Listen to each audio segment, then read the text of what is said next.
Hello guys, welcome back to another video. আজ আমরা reaction করব জংলির অফিশিয়াল ট্রেলারের। ইয়েস্টারডে জংলির অফিশিয়াল ট্রেলার বেরিয়েছিল অ্যারাউন্ড রাত 8টা নাগাদ। আমি ইয়েস্টারডে রিঅ্যাকশন করতে পারিনি, কিন্তু আমি ইয়েস্টারডে বলছিলাম যে আজ আমি রিঅ্যাকশন করব জংলির অফিশিয়াল ট্রেলারের। জংলির টিজার আমি রিঅ্যাকশন করিনি, তার জন্য আমার আই হ্যাভ নো আইডিয়া যে এটা কিসের টপিকের ওপর। কিন্তু এখানে ডিসক্রিপশনে একটা লেখা আছে, মেয়ের গায়ে হাত দিলে ভদ্র বাপও জংলি হইয়া যায়, আর ওর বাপ তো এমনিতেই জংলি। তো সেখানে একটা পোস্টার দেখা যাচ্ছে, সে বজরঙ্গি ভাইজান কাইন্ড অফ একটা পোস্টার করেছে যে ও পিঠে একটা বাচ্চা মেয়ে। সো এখানে তাতে বোঝাচ্ছে যে ওর মেয়েকে নিয়ে কিছু একটা ঘটনা এবং সেখানে ওর মেয়েকে বাঁচাবে, সামথিং কিছু একটা হবে। জংলি অফিসিয়াল ট্রেলার, জংলিস রিডামশন, সিয়াম আহমেদ, বুবলি, নয়রেতা, দিঘি, রাহিম, E25, এটা টাইগার মিডিয়া ইউটিউব চ্যানেল থেকে রিলিজ হয়েছে ইয়েস্টারডে, এবং আমরা এখন এটা রিঅ্যাকশন করবো। এবং ইয়েস্টারডে আমি রিঅ্যাকশন করেছি Mayabi song promo from the movie Borbaad, যেটা মোস্ট প্রবলি হয়তো আজকে আসতে পারে। তো সেটার লিঙ্কও তোমার ডিসক্রিপশনে পেয়ে যাবে, এই ভিডিওটা পরে গিয়ে সেটাও দেখো। তো ভিডিওটাকে লাইক করো, কমেন্ট করো, শেয়ার করো, চ্যানেলকে সাবস্ক্রাইব করো, বেল আইকন অন করো যাতে নতুন ভিডিও নোটিফিকেশন তোমরা সবার আগে পেয়ে যাও। তো চলো স্টার্ট করা যাক।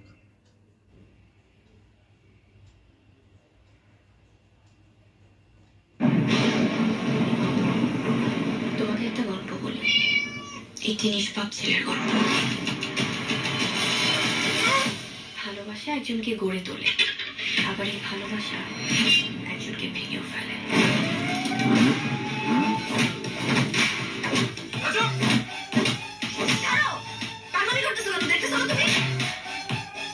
আমি আমার নিজের ছেলেকে মানুষ করতে পারলাম না, সারা জীবন তুমি একটা অমানুষ থেকে গেলে।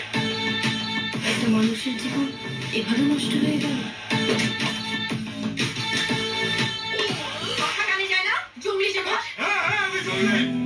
When life becomes meaningless.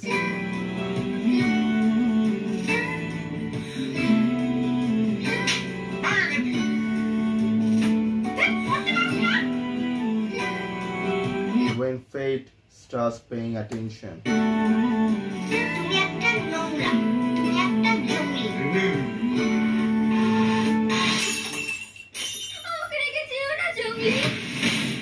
একদম জানে ভাইরা পালাম। ছোট একটা মেয়ে বাচ্চা দেখছে।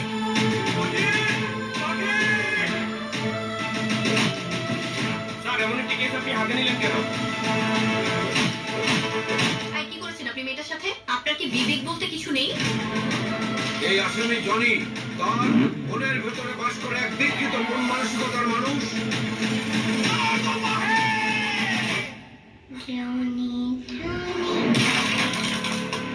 Yes, Papa. Eating sugar. No, Papa. Living life. No, Papa. Open your mouth.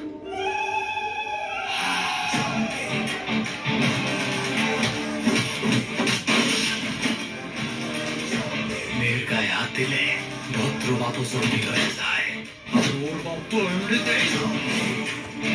এটাই ডেসক্রিপশনে লেখা ছিল।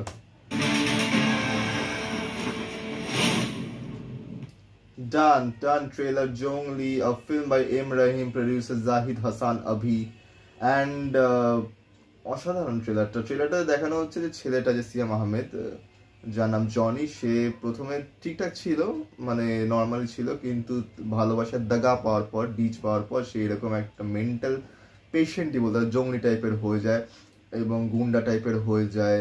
আর তারপর তাকে একটা বাচ্চা মেয়েকে দেখানো হচ্ছে যে বাচ্চা মেয়েটার কেউ নেই, বাচ্চা মেয়েটা এদিক থেকে ওদিক থেকে মানে তাকে বার করে দেয়, এবং সে যখন হাঁটতে হাঁটতে আসে তখন দেখা হয় সিয়াম আহমেদের সঙ্গে, এবং তারপর তার সঙ্গেই থাকে। কিন্তু মেয়েটা একটা ছবি ভেঙে দেয়, মোস্ট প্রবাবলি হয়তো ছেলের যে নায়ক তার মার ছবি ছিল সেটা, এবং তারপর তাকে বাইরে ছেড়ে দিয়ে আসে, এবং তারপর তাকে খুঁজে পায় না, এবং তাকে কোর্টে নিয়ে যাওয়া হয় যে তুমি কি করেছো সেই মেয়েটার সঙ্গে। সবাইরা ওকে অ্যাকিউজ করে যে ওই কিছু করেছে মেয়েটার সঙ্গে, কারণ ও বলা হচ্ছে বিকৃত মানসিকতা ওর, এবং ওই কিছু করেছে হয়তো মেয়েটার সঙ্গে। কিন্তু না, ও মেয়েটাকে নিজের মেয়ের মতো দেখে, এবং মেয়েটাকেও বাঁচানোর জন্য যারা মেয়েটাকে ধরে নিয়ে গেছে সেখানে গিয়ে ও মেয়েটাকে বাঁচাবে, এবং এটা ভালোভাবে এন্ডিং হবে গল্পটা, কারণ সব সম্পর্ক রক্তের হয় না, কিছু কিছু মনেরও সম্পর্ক, হয়তো সেটাকে এখানে বানানো হয়েছে, মানে দেখানো হয়েছে। এবং জংলি আশা করছি ভালো হবে। জংলি স্টোরি কনসেপ্টটা বেশ ভালো, এবং যেটা মেন বরবাদে এখন ট্রেলার বেরোয়নি, আজকে রাতে হয়তো মায়াবী গানটা বেরোতে পারে, আই ডোন্ট নো, কিন্তু জঙ্গলি trailer is really good. Dagi trailer আমার সবচেয়ে ভালো লেগেছে এখন অবধি, তারপর জঙ্গলি ট্রেলারটা ভালো লেগেছে, একটা ভালো গল্প। তো দেখা যাক কি হয়, 1 এপ্রিল রিলিজ। সো রিয়াকশন এতটাই অবধি। তোমার ভিডিওটাকে লাইক করো, কমেন্ট করো, শেয়ার করো, চ্যানেলটাকে সাবস্ক্রাইব করো, বেল আইকন অন করো যাতে নতুন ভিডিও নোটিফিকেশন তোমরা সবার আগে পেয়ে যাও। তো দেখা হচ্ছে পরের ভিডিওতে। Thank you.